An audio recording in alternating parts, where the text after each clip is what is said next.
సిద్దిపేట జిల్లా Erravalli farm house లో మహబూబ్ నగర్, నల్గొండ, రంగారెడ్డి జిల్లా నేతలతో సమావేశమయ్యారు బీఆర్ఎస్ అధినేత కేసీఆర్. పాలమూరు రంగారెడ్డి ప్రాజెక్టుపై చర్చిస్తున్నారు. ఈ ప్రాజెక్టుకు 90 టీఎంసీలు హక్కుంటే 45 టీఎంసీలు చాలని కేంద్రానికి రాష్ట్ర ప్రభుత్వం చెప్పటం అభ్యంతరం వ్యక్తం చేశారు.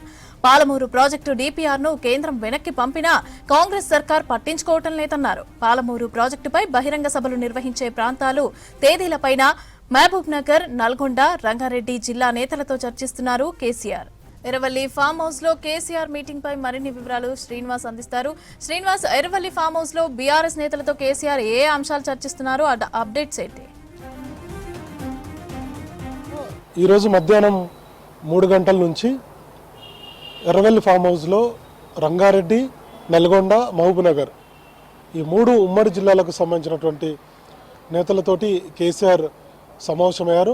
ముఖ్యంగా రంగారెడ్డి, పాలమూరు ప్రాజెక్టుకు సంబంధించి మొత్తం 90 టీఎంసీల అలొకేషన్ ఉంటే 45 టీఎంసీలు మాత్రమే చాలని కాంగ్రెస్ ప్రభుత్వం, అంటే రాష్ట్రంలో ఉన్నటువంటి కాంగ్రెస్ ప్రభుత్వం కేంద్రానికి ఒక లేఖ రాసింది.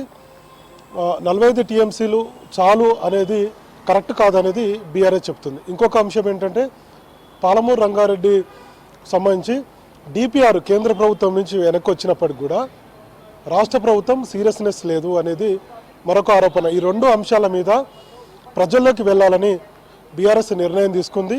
ఈ నెల 21వ తారీఖున తెలంగాణ భవన్లో కేసీఆర్ అటు బీఆర్ఎస్ ఎల్పీ నేతలతోటూ ఇటు పార్టీ రాష్ట్ర కార్యవర్గం ఈ 2 సంయుక్త సమావేశాల్లో ఆయన పాల్గొన్నారు.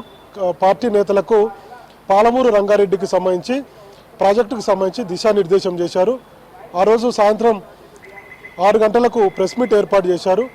ఆ తర్వాత ఒక ప్రకటన కూడా చేశారు. దీని మీద పెద్ద ఎత్తున ఆందోళన కార్యాచరణ చేపట్టాలని చెప్పి కూడా నిర్ణయం తీసుకున్నారు.